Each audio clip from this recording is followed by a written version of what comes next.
Welcome to the My 365 podcast. What happens when the life that once defined you disappears? In this episode, I'm talking to Andrea McLean about shame, survival, and starting again.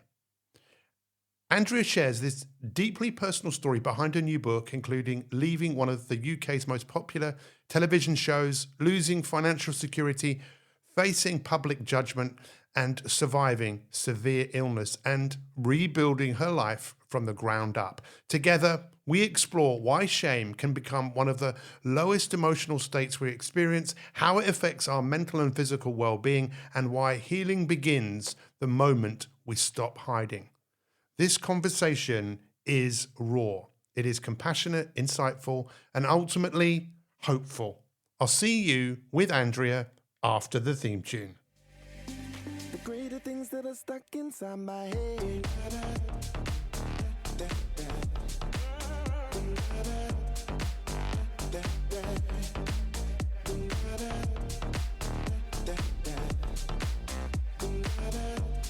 The greater things that are stuck inside And my head. thank you for writing this book. I'm really pleased that you've written it because shame is one of those subjects that it doesn't get a lot of attention. It's almost like, as cheesy as this might sound, people are often ashamed to talk about their shame. So I'd love to start off with why did you decide to write this book?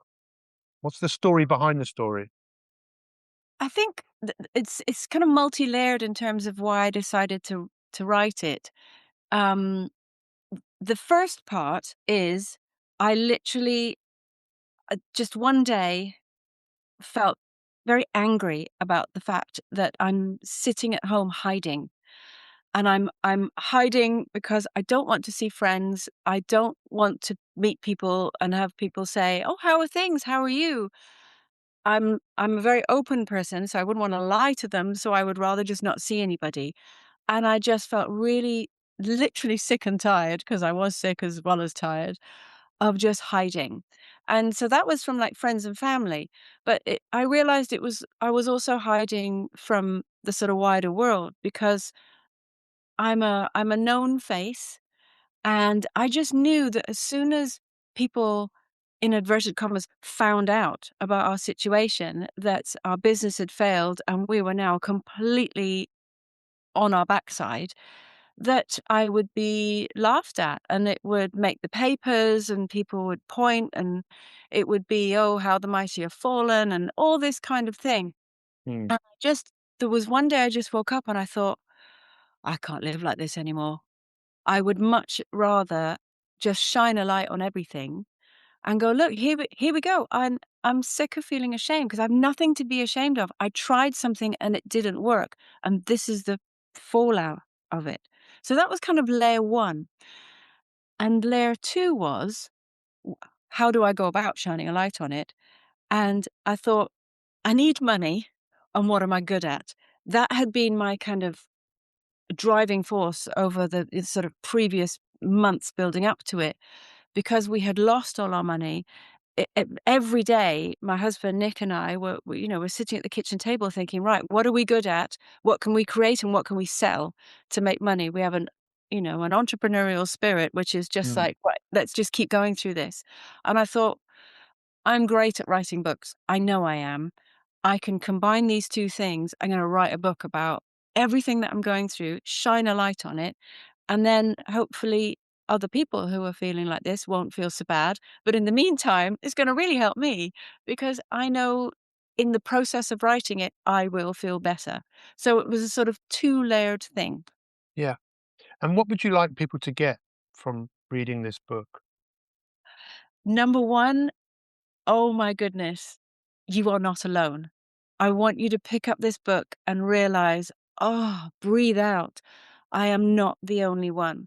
Because the thing about shame, no matter what it is that you're feeling shame about, for me, it was kick-started by financial loss, loss of identity, loss of status, the shame surrounding all of that, the sort of fall from grace of it. I realized that actually that was just one thing. There were so many other things that as I started to unpack it, was shame around relationship failure, parenting mistakes that that I had made, work situations that I'd been put in, all of this kind of thing. And I realized actually there's so much in the book with each chapter, even if you flick through and just turn to the one that is relevant to where you are really feeling it in your body, that you feel deep down shame about, you will breathe out and realize you're not alone. And I think also there's tools in the book to help people separate themselves from the thing they are feeling shame about and themselves.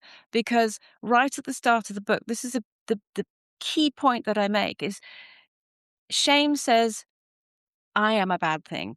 Guilt says, I have done a bad thing. And when you learn to separate the two, you are not the thing.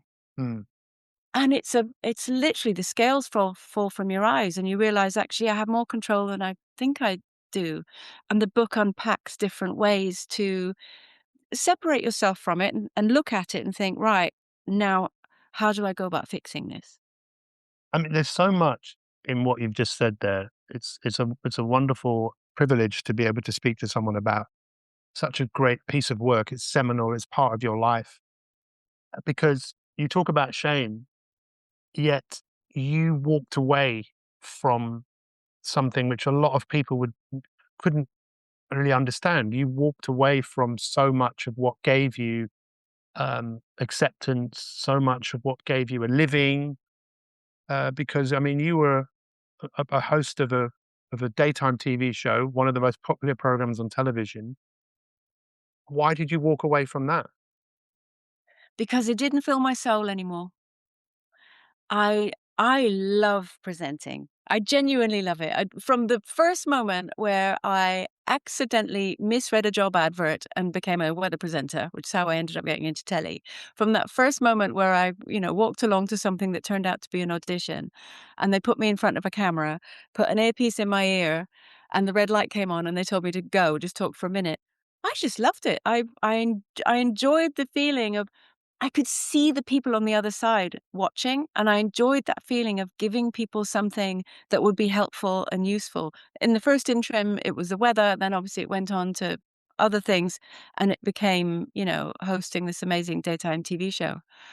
I was just starting to feel there are other ways of doing this. And it was the pandemic had just started. It all felt like Armageddon. I'm sure, a lot of us have blocked that out of our minds, but if we kind of for a moment take ourselves back to what that felt like during the start of the pandemic, it was really scary. And for me, I just thought, I've already started this female personal growth business based on, I'd already written a number of books at this point. I've retrained as a life coach. I was helping the female community that I was building, and I just thought, no, if we're all going to die during the pandemic, I want to die doing something I love and really go all in on it. And I was just ready to shut that door. And in terms of walking away from something that everyone else is I don't know anyone that would have walked away from literally. I don't know anybody apart from you that would go, I'm not doing this anymore. This doesn't feel right. It doesn't feed my soul. I'm walking away. it's weird, isn't it? Because you are right. Most people leave television because their time is up. And that's fine, it happens. People, you're either in favor or out of favor, or you're trendy or not trendy, or what have you, or you age out of it, as in many cases. No, I was at my peak. I was doing super well. I was very popular. I knew I had another contract on the table, and I just decided, no, it doesn't feel right. And actually, it felt easy. It didn't feel scary. I felt excited. And I think that's the bit that makes me sad. When I think back on that time, when I think of the excitement that I felt and the self-belief that I had in what I was doing, that makes me sad because it didn't work out. And that's such a shame. But I didn't feel any regret at the time for doing it. It just felt like the right thing to do. It's interesting how you just use the words such a shame that it didn't work out. Do you think that you've almost needed all of this to happen to get to this point, to then write this book, and then this book, like the next chapter, this book has to go out there. I mean, once again, there's so much in what you say, that knowing that this is the right thing to do, that this doesn't serve me. I suppose what stops people from sometimes knowing is the shame that they carry. Why do you think people uh, carry shame? In fact, I remember years ago looking at shame, and I think there's a lady called, I think her name is Christine Sanderson, who's a specialist in shame. And I remember her talking about why people feel it. And because we're tribal, thousands of years ago, hunter gatherers, if you felt shame, it was a good thing because it was a sign that you could get kicked out of this tribe. So you better do whatever you need to do to fit in so that you're accepted and you're part of the tribe. Mm. And I'm curious, what have you learned about shame? What is it, and why do we have it? I think it's exactly what you just said, and it's one of the things that I really wanted to unpack in the book is the idea that we think of shame as bad, and not all shame is bad. Actually, as a species, I wanted to unpack why would we be given this thing that is supposed to be so bad for us? And actually, it's a very useful tool. It's a useful tool because it keeps us behaving within sensible boundaries. Again, Mm, going back to within a tribe, so that we will all support each other and we will behave in a ways that is of the benefit of the tribe, and therefore that keeps us safe. It also stops us just behaving like an idiot and being rude and, not lashing out if someone does something that you don't particularly like. And I think, again, we see that as that's a control of our behavior. Actually, it's a really helpful control of our behavior because if we all behaved in that way, then surely chaos reigns. And when I really started digging into, this whole thing of shame inside of us as a tool that actually we've been blessed to be given, what what is misshapen it in so many cases is when it becomes our overriding emotion, and then it's not useful anymore. And I think mm, where we need to understand how to reflect on ourselves and understand that this shame, this gift that we've been given, has now tipped over into something that is not useful. Where did that tipping point start? And again, I got deeper and deeper in unpacking this in the book, and I realized that for some of us, it starts in childhood. And it can be that, if you were told off as a child because the family was your tribe and your community, and your parents are just trying to show you actually that's not great behavior, somewhere along the way we could have internalized that and we feel less than. And that then has become, I like to visualize it as a hook that we then hang every other experience on. And gradually over time, that hook becomes really overloaded with what we call evidence of our behavior as being bad.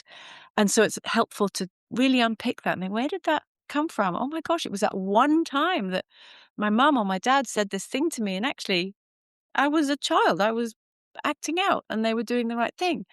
But as a grown up, it can also be moments that have happened to us that are of no fault of our own. Maybe we've been bullied at school, or maybe we've been bullied at work, maybe we've been trolled online, as is, I hate the word trolling. It's bullying.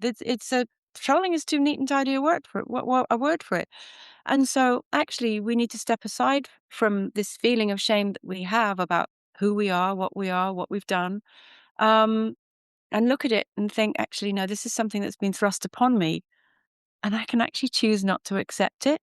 Thank you for your gift, and I'm going to give it back. I choose not to accept it. And that in itself is incredibly liberating. liberating.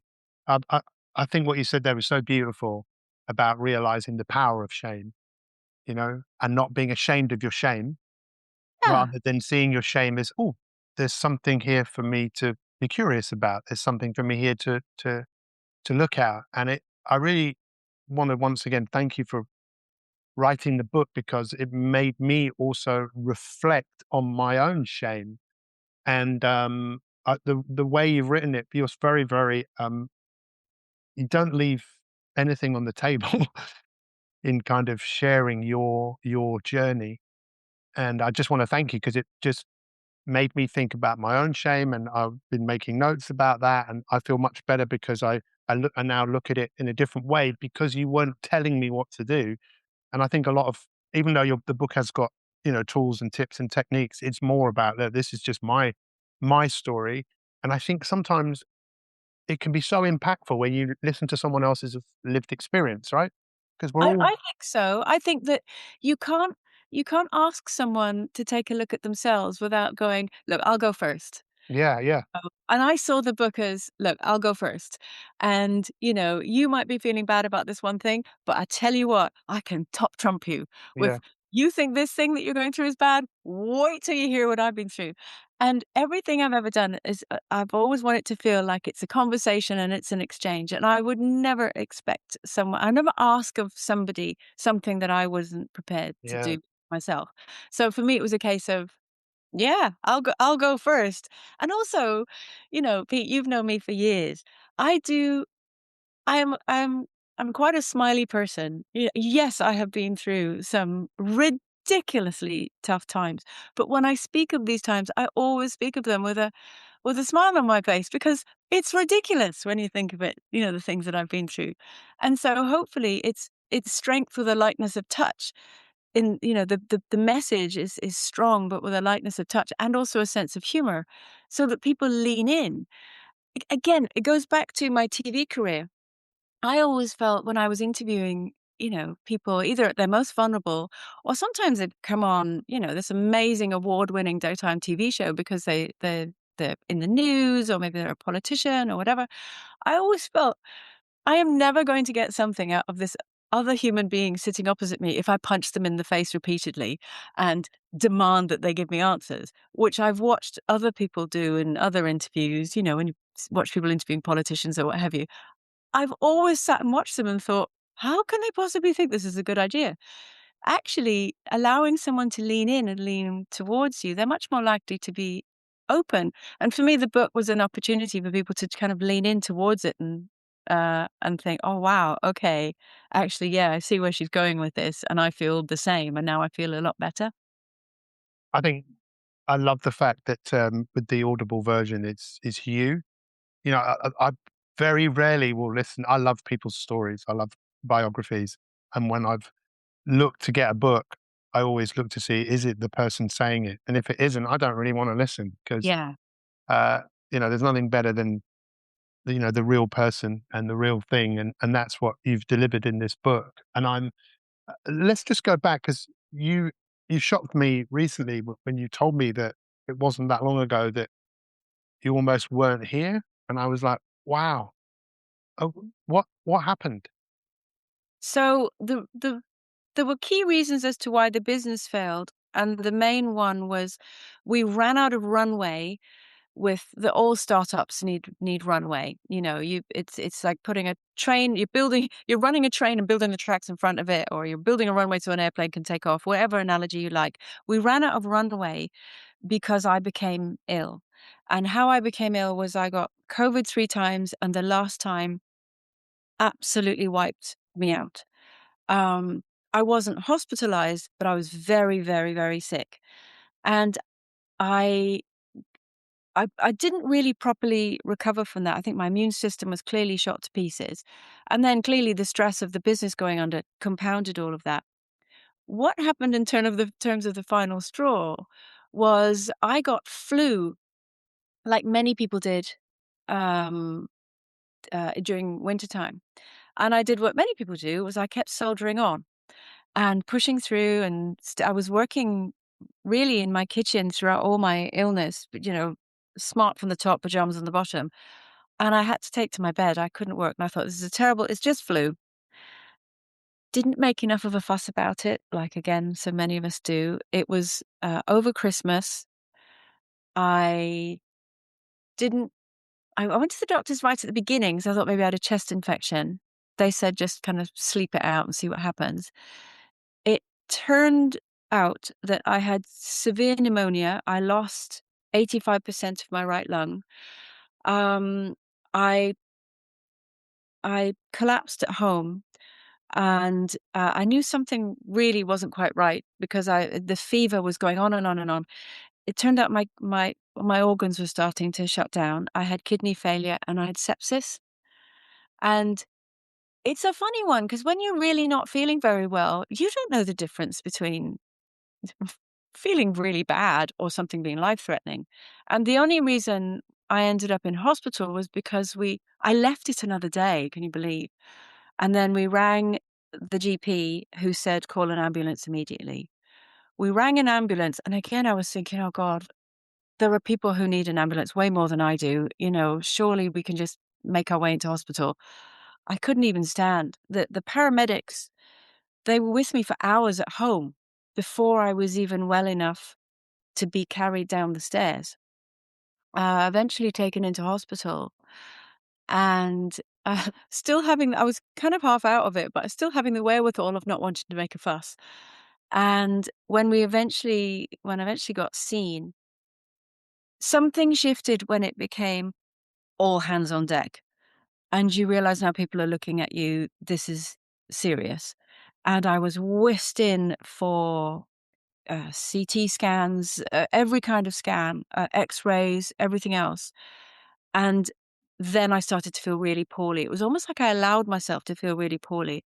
And that was when Nick was told, not me, if you had waited until tomorrow, she'd be dead.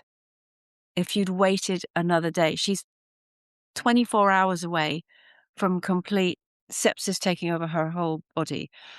And I was glad I wasn't told that. Nick didn't tell me until I got out of hospital, because I think that would have freaked me out a little bit, because I automatically click into, right, this is happening. Okay, I'm in the right place. I'm having antibiotics put in me. Now I just need to focus on getting well. Mentally, I was kind of half thinking that, but my body was in a right old mess. And I was kept in it's like an emergency ward for 2 nights. And then I was transferred into a respiratory ward for the rest of my time there. And I begged to go home because I couldn't sleep. And sleep, as we all know, is the most powerful thing that we need to get better. And they wouldn't let me out because obviously I was having the antibiotics I was on were too strong to be taken in tablet form. So I had both. I was being pumped through a drip with antibiotics and everything else, and taking them orally, plus everything else, plus morphine for the pain I was in. I begged them to let me go home so I could just sleep in my own bed.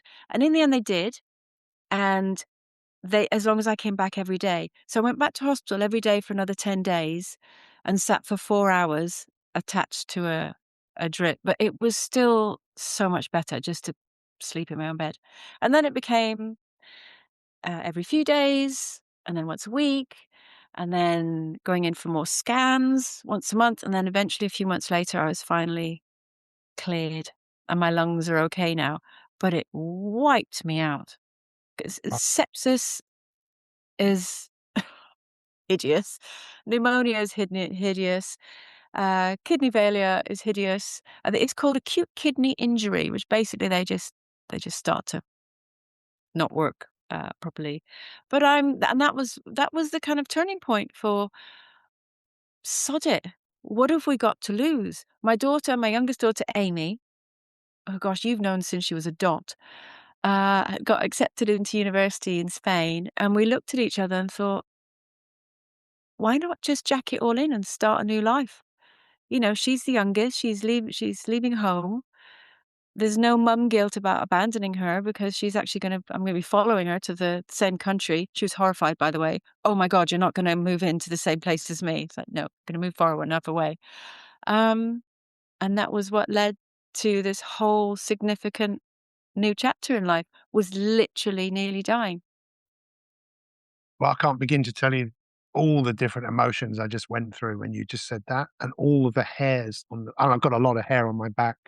All of them were just standing up on end when you were sharing that, for so many different reasons, I'm sure. but all beautiful reasons. Just around that that whole thing of there's nothing more important in life than showing up for people, stopping for people, And even in those moments of facing death, I mean, you didn't know you were facing death, you were still thinking about other people and the ambulance being there for someone else. Because I think that's just part of who you are. You're a very thoughtful, caring, you love people, you care for people.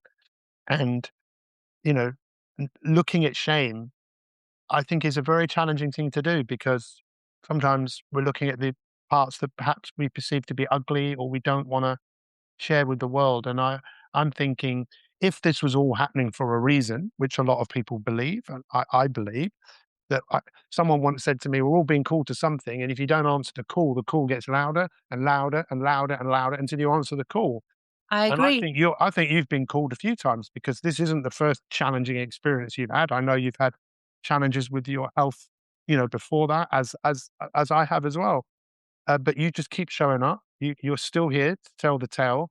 And I wonder, as you reflect on this, if this was happening for a reason, what is that reason? What is it you're still here to do? Help. Mm, It's I mean, maybe that's arrogant to think, how can I help? I know I can help because I think even if you share the learnings that you've had through any experience and pass it on, even if it helps just a couple of people, there you yeah, go. You know, and I remember the we'd not long been here, we moved, like I say, we got to Spain. That in itself is a whole other funny story, which I could share as well. But, and we're still not out of the woods. We are so much better than we were, but still not out of the woods. But I remember, um, I was sitting here, I'm looking out the window now, we live in we're in a flat, and I can see blue skies here in Spain. And I remember worrying about, right, well, obviously I need to get another job and we still need to create an income and this kind of thing. And I thought, stop. When has the universe ever let you down? And it actually made me smile because, oh my gosh, the list of times that I could have said, well, it let me down here and it let me down here and it let me down here because of all the various things that I've been through. Um, But each time all of those various things that have either happened to me or I've made bad choices or whatever, good has always come of them. mm. And it's such a freeing feeling to think, when has the universe ever let me down? Never. Because there's always been some kind of learning from it. And learning sounds so irritating when you're going through something that's utterly horrific because you're not interested at all in the learning. You just want it to blummin' end. But actually, when you can pause breath on the other side, there is always a learning. And I genuinely feel like that now. It's helped me breathe out and think, yeah, when has the universe ever let me down? Never. Okay, so something will happen. You can't just, the whole Jim Carrey quote, you can't just visualize something and then sit on the sofa and eat a sandwich. You have to get out there and make it happen. It's so funny that you say that because obviously I'm a big fan of that particular piece where he said that. I Yes. was just thinking about the person who was interviewing him, which is someone who you've interviewed, which Yeah. is Oprah. That Yeah. that very famous thing about, when Jim Carrey wrote a check to himself, and I was gonna ask you because I know you've obviously interviewed so many amazing people, and one of those people is Oprah, and she was so inspirational to me. I used to watch her in the '90s, and my friends would be like, "Why are you watching her?" It's like, well, she's really interesting, and she's talking to some people about their lived experience, and she introduced me to people I probably never would have come across. One of those people being a woman called Caroline Mays, who I've followed for years. And I think that this whole thing about shame, which I wanted to ask you about, and because I think, obviously, I know you quite well. You and I are quite intuitive in terms of you kind of get a sense of someone when you know them well. And you think, well, if this was happening for a reason, what's the reason? And you said, well, I want to help people. I think if we're going to dial in on that, it could be many ways of helping people. But this book seems like to help people look at their shame with a fresh pair of eyes and maybe do something about it. The thing I find fascinating about shame, I'd love your opinion on this, is that from a vibrational point of view, like if someone knows the emotion of feeling love or care or devotion or kindness, that gives off a frequency. When you see two people in love or when you felt love or someone hugs you, you know that kind of vibration, and then you can come down the scale of the highest vibration. Some people would say that shame is the lowest vibration of any emotion that any human being can experience, more than fear, more than stress, more than worry, to be ashamed of yourself. And I know what we said before, experiencing a bit could be just a wake up call that there's something to do here. What are your thoughts on the impact that experiencing long periods of shame, how that affects your physiology, your psychology? All of it. I agree with everything that you said. And I think that when you are in the depths of it, and there's a reason why we use words like depths of despair and, high hopes and this kind of thing, because that's how we feel. That's how we physically manifest these emotions. And I think that when I was absolutely on the floor with, as I've said before, feeling sick and tired, but also just so ashamed because there was this feeling of, who was I to dare to dream? Who was I to think that I could do this thing and run this business? You know, Mm, I, but not only that, there was this, the sort of inner critic, this voice in your head was going, well, not so clever now, are we? Because I had this amazing career. I was one of the shiny people. I worked in this job that people would fight, and literally they do. They would fight and yeah. give anything for to do. And I walked away from it. Well, who did I think I was to do that? And how could I possibly think that I could walk away and that everything would be all right? So there was that. But then there was also the shame of, I've lost my status, I've lost my identity. Financially, I've lost it, even the status that financial security brings, because you can you can meet friends and go out for lunch, you can go on a nice holiday. I'm not talking about diamond rings and fancy handbags. I'm just talking about nice things, that we do. I couldn't do any of those things. The overwhelming shame that I felt and the sense of grief and loss and that it was all my own doing, the shame was overwhelming, and my vibration was so low. It was like a pulse that was barely beating. It wasn't, never mind vibrating, it was barely beating. And that was my hardest thing to overcome, was to raise my own vibration, because Mm, having a high vibration is so easy to do when, even when things are mediocre. Because if things are mediocre and they're kind of ticking along, there's not that many steps towards a higher vibration, because you're doing it from a place of safety. You're doing it from a place of, everything is kind of all right and ticking along. I just want them to be better. I want them to be good. But when you are in such a place where you do not feel safe, and again, yeah. safety is something I talk about a lot in the book, because this is where so much fear and shame comes from, is because I don't feel safe, and particularly if you brought it upon yourself. And as human beings, going back to that talk of the tribe that you mentioned before, it's such an integral part of our psyche and our and as a being. It's incredibly difficult to raise your vibration, and you don't know it, but you played a part in how I did this. And it was something that you told us many years ago, and Nick and I have done ever since, which was to get into bed every night and to ask yourself three questions. What am I proud of? What am I grateful for? And what am I looking forward to tomorrow? And it just really helped us to, instead of lying in bed thinking about all the terrible things that were happening, the fact that, a bailiff had come to the door, debt collectors are ringing us, we are literally selling things for food to cover our bills. That was a position that I'd gone in, from this high flying, shiny job, to lay in bed and ask myself, what am I proud of? When you don't feel proud of anything, you actually feel disgusting, was such a help. And what did I feel proud of? Sometimes I felt proud that I just made it through the day. What am I grateful for? I am grateful that I made it through the day. What am I looking forward to tomorrow? A nice cup of coffee. Sometimes it was that basic. It was literally that basic. So it wasn't, oh, I'm proud that I've I don't know. I've started a new business and now I'm a multi-billionaire. What am I grateful for? All the money in my bank. So we didn't have any money in the bank. These are tiny, tiny, tiny little steps that help us get out of the pit that we're in. And again, I'm a very visual person. And sometimes I think when we try and visualize the ladder that is going to get us out of the hole that we're in, we put the rungs too far apart. Our goals and the things that we're aiming for, they're too far in the future and they feel like too big a leap. And if you think about it as a ladder, you can't even lift your leg up to get on that next rung. So make the rungs closer together so you can step by step by step get out. And for me, the day or the night rather of getting into bed and thinking, what am I proud of?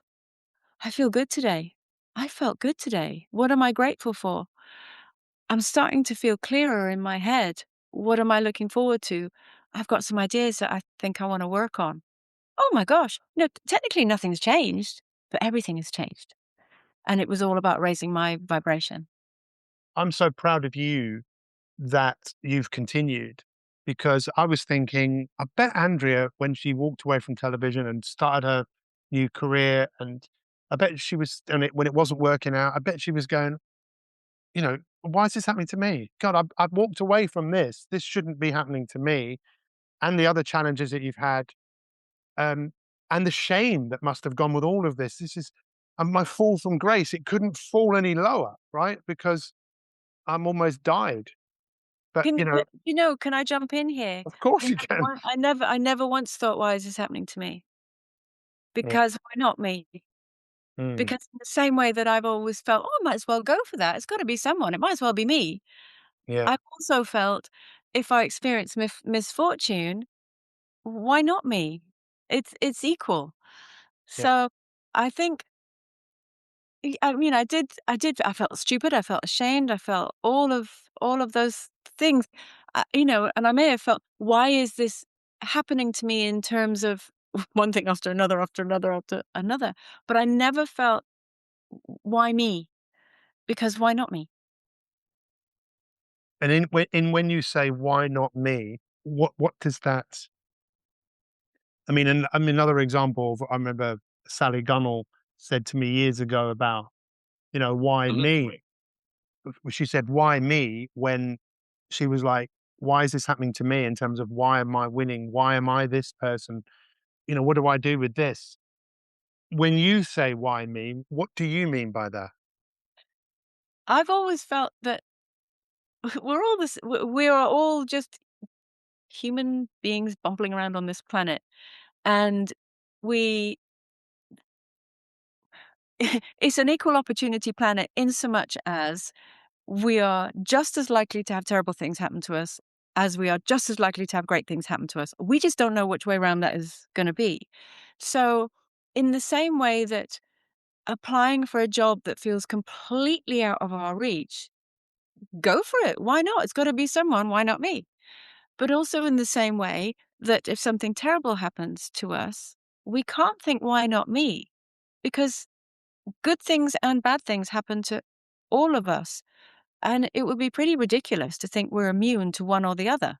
Because just as in the same way that we it would be foolish to think, oh, well, there's no point in trying because it's probably not going to happen.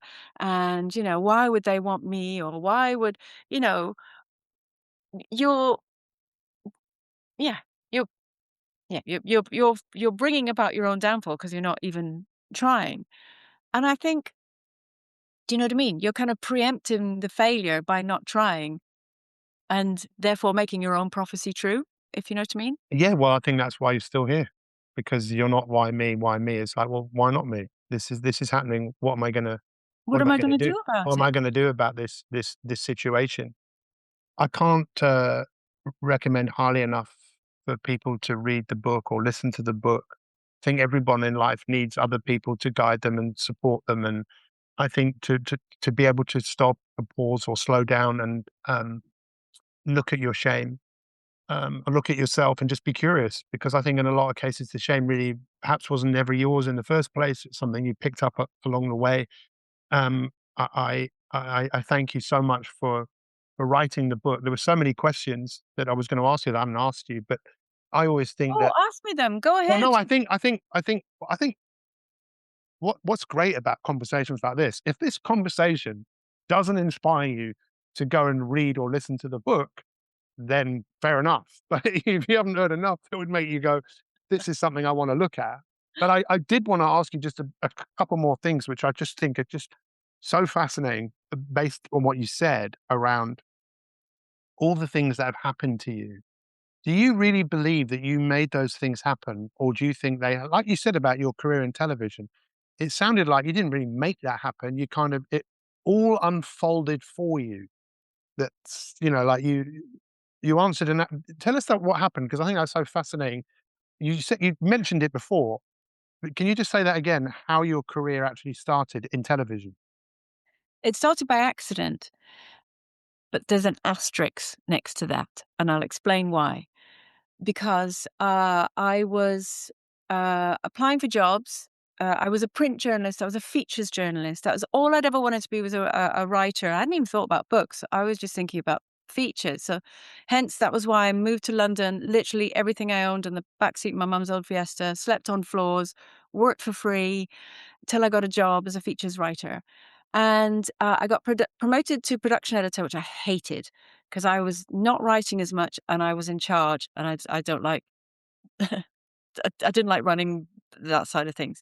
So I was applying for jobs, and I misread a job advert that basically, uh, I thought it was something to do with writing about um, weather and geography and this kind of thing. And I thought, fine, I'll do that because it said interest in, I can't remember. Anyway, um, so I applied for it, and they got in touch with me, and you had to send a photo in. That's not that unusual because sometimes on CVs back in the day, you'd have to send little photos in. And they gave me a call, and it turned out it was to audition to be a weather presenter. So I thought, what an interesting thing. I'll write about what it's like to audition to be a weather presenter because people will be really interested in this. But also, I'm going to take it seriously and try my best because that's who I am as a person, and be respectful and, and try my best. So I turned up, and this is where the asterisk comes in. I didn't just wander in and talked down a camera and they went, "Oh my gosh, you're amazing." And I got given a job as a weather presenter. Everything I had done up until that point served me on that day. And what I mean by that is we were given a briefing, a meteorological briefing, and told to condense this information down into 1 minute broadcast. But the person giving the briefing deliberately spoke very quickly and gave a lot of information, gave too much information. So the test was, not that we were told it was a test, but the test was, can you condense all this information into a way that people will understand and is interesting? Now, I'm a journalist, so that's my job. I'd also done shorthand as part of my journalism qualification. So I noted everything he said in shorthand, looked through it and thought, this is a story. It's got a beginning, a middle, and an end, and it's got some key information in it. I just need to tell it in my own words. Now, clearly at that time, my own words were written. I just did it verbally. So everything I had done at that point served me. The luck was, as soon as I put the earpiece in my ear and heard people talking and giving me guidance, I felt so at home. It felt very natural. So, yes, I got the job by mistake, but I didn't really, because my learnings and also the aptitude and the attitude that I had in that moment meant that I was offered the job. Then moving forward to getting the job on breakfast television, not many people know, but I actually got the job on GMTV uh, to train the person who had actually got the job. I became their coach. So I trained. They'd given the job to a model who had no experience but looked really good on camera, because again they thought, oh, it's just the weather, it's not that important, and they realized very quickly actually there's a lot more to it than that. So I went in as their coach, and I trained them for a month or so. They only lasted a number of weeks before I got a call saying, this hasn't worked out. They can't handle the pressure of live television. Wow. Can you stand in until we find someone that we really want? This is television all over. But again, I didn't have an ego. I needed a job. I'd been made redundant from the Weather Channel where I'd been working before. Again, this experience that I'm in now of this is not my first rodeo of a job falling through and needing money and ego going to one side and saying, "Okay, I'll take the job." So I stood in until they could find someone they really wanted, and I literally just kept my head down and kept turning up and being nice and doing the thing.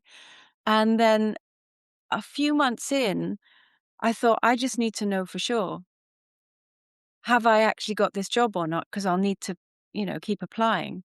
And I went in to see the editor of GMTV at the time and said, "Look, I know I'm just a stand-in, but can you let me know, have I got the job? Are you still looking or anything else?" He basically said to me, "Well, you're very non-threatening.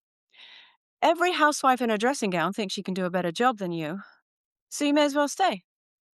And I just started to laugh at his office. I said, "What does that even mean?" And he said, "Well, in a nutshell, you're attractive, but you're not so attractive that you're off-putting.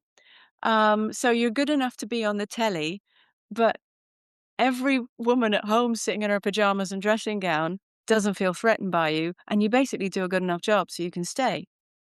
Again, lack of ego. I just thought that was really funny. And I told him, "I'm actually a journalist. I'm really, really good at features reporting. So if a chance ever comes up to do features reporting, my skill set is I help people talk, the kind of people who don't want to talk, as in people who have had life-altering things happen to them, who are going through challenging times. My skill set is I'm really good at drawing them out of themselves. So if any opportunity comes up like that, can I do that when I'm not doing the weather?" And they took a chance on me, and I ended up doing a week of weather, a week of features reporting, a week of weather, a week of features reporting. So all the skills I'd built up over the years of being a features journalist, I was able to put on camera. And it's always an innate skill that I've had is instinctively feeling what somebody needs when they're being interviewed. Now, some people need a jolly kind of a romp of an interview to bring them out of themselves. Other people need a lot of stillness and quiet so that I can draw the story out of them. And I became the kind of go-to interviewer for parents whose children had had transplants, for people who are experiencing cancer, for people who are doing madcap things, who are doing wild and crazy things to raise money, but also difficult A-list stars because I have a nice way about me, and actually people lean in. So it's a kind of a long-winded answer, but really what it shows is things may seem like they're happening by accident, but you can have a door open opportunity wise, but unless you bring everything with you and turn up with respect, treat it well, use all the skills that you've built up over your years, that door will close. If ego had got in my way and I was asked Okay. to just train the person who'd actually got the job, I'd be like, "No, I'm an actual presenter. I wouldn't be sitting where I am now." So put your ego down, Yeah. step away and think, actually, this could be a really interesting opportunity. And you just don't know what doors might open for you. You what you say so well is you learn to get out of your own way and allow things to happen. And who would have believed? I mean, I used to watch you on TV, and then I never made any of that happen. I wrote a book. It got reviewed in the Sunday Times by Amanda Ursel. She then recommended me to GMTV to do that strand in Schloss Island. We met there. We became friends. We worked together. I'll never forget how you showed up for me, and I've shown up for you. I think that's one of the greatest things that any human being will ever do. As sent you a message the other day, I'm so grateful that you came to uh, my wife's funeral. You just, you showed up, and it's amazing what can happen when we kind of step back, and look at our life experience with a fresh pair of eyes. And what I'm seeing in you is someone you've always been very, very, very good at just being yourself, surrounded by lots of people who aren't being themselves. They're trying to be someone who they're not for whatever reason. But it seems like you, having gone through what you've gone through, it's made you then address the shame that you were carrying in your life, the shame of being you. And what impact, this is my final question to you, impact has it had looking at your fear, addressing it, writing this book? What impact has that had on you? Ah, the release. I didn't even know I was carrying it about, to be honest. I didn't even realize. I've always I've always just been me. And but there's been a lot of times in my life where that hasn't it's not that it's not been enough, it's that it hasn't been appreciated. And I don't mean appreciated as in I want someone to tell me I'm great. I mean that me being just really at home with myself and who I am has made other people feel uncomfortable. And it's taken this whole experience of literally stripping everything away, taking a step back, and addressing all these different parts of my life that I've encountered feelings of shame and realizing that actually 90% of it has been that I've been myself and other people haven't liked it. And so they have tried to shame me in some way. And there's always lessons to be learned. If someone is not liking a certain part of you, there's two pieces to this puzzle. One, you could be acting in a way that is really not great, and maybe you need to take a long, hard look at yourself, and maybe there's some truth in what they're pointing out. Or on the flip side, maybe actually the truth is that you are making them feel uncomfortable because they know you can, because you're so true to yourself, they know you are seeing who they really are, and they don't like it. And I realized when I stepped back and looked through different experiences in my life that the shame that actually had been given to me was through times that actually I had seen people for who they really were, and they didn't like it. And so they tried to shut it down by shutting me down. What I think is really sad is that actually, if they had taken a moment to get to know me, just because I see you for who you are, I'm not judging you through your eyes. I'm looking at you through mine. So even though I see your things that you perceive as flaws, things that you see as weakness, I may love that about you, even though you feel shame and disgust towards yourself. So you want to really angrily and hurtfully shut me down because of it. The part that you've missed is I am seeing you through me. Yeah. Does that make sense? No, it does. It's fascinating because it's like you also will end up feeling someone else's shame. But I do. yeah, I honestly, Pete, I've always been slightly weird. well, Um, you're a massive empath, I am.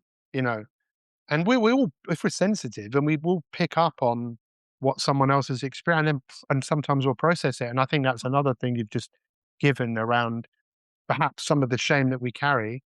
Uh, it's what we've picked up that was never ours in the first place, that Yes. we've got so used to having that we feel it's part of us, and it's like we must feel shame because it's something we're so used to experiencing. But Um, sometimes it's not ours to carry. yeah, And yes, sometimes the person who is thrusting that shame upon us and pushing it upon us is actually the one who's feeling it the most. But yeah, it's not until you step back that you see that. And I see it so clearly now. I feel I feel cleaner now in yeah, a weird way. I feel lighter. cleansed and lighter. And actually, there are so many people in my life, you can't get to 56 and not have experienced challenging times and not have encountered challenging people and this kind of thing. 'Cause and if you have, where have you been? You know? But I actually now, when I started the book, the me who started this book is not the me who finished it, which was an interesting development that I didn't see happening at all. I didn't know this was going to be what was going to happen. But the me who's finished it, I now just I feel sympathy for the people who thrust shame upon me, if you like. Yes. Because I see that actually it was theirs, it's not mine. And then before I felt hurt, I felt angry, I felt bruised, I felt, confused, what is happening? And I realized all of that I'm a big old sponge and I'd absorbed so much of it. And actually this book has been like a big squeeze. I Mm. squeezed it all out. And now I genuinely I I feel sorry for them. I don't feel Well, angry. I feel sorry for them. you know, once again, Andrea, thank you for writing this book. And I know this book is going to touch the hearts and minds of many, many, many, many, many people. And I'm sure people will be contacting you, telling you that this seminal impact that this book had on them. Because if you can look at this stuff and you can work through it, and sometimes just reading someone else's story can be so cathartic, you start to realize about your own lived experience. Um, yeah, I can't recommend it highly enough. Where can people get the book from? Everywhere. Yeah, yeah, You get it everywhere. I will give you a little link that you can put in the notes for the yeah, show, but yes, basically you should be able to get it on Amazon, Waterstones, and also I've done an Audible version as well. yeah. I want to now listen to the book because yeah, I'm going to. Andrea, thank you so much. This time has flown by, and I look forward to seeing you actually in a few weeks with the that's the book launch, right? Is the launch, and Yeah, I'm and I so pleased you can come. well, it's funny. Look, it's this weird look. This is the first book I wrote, for those of you that are watching this, Slimming with Pete, which is the book that Amanda Ursel reviewed in the Sunday Times. And guess who's coming with me? Yay! Full Amanda Ursel is circle. coming with me. So yeah, I look forward to that. And please, guys, go out and get the book. If you know someone perhaps who is struggling with this, read it, give it to them, buy them a copy. Because once you learn to look at shame and you can look at it with a fresh pair of eyes and learn through whatever means you need to let it go, as Andrea said, you can be lighter and just be more fulfilled, enjoy your life more. So, Andrea, thank you so much. Thank you, Pete. The greater things that are stuck inside my head.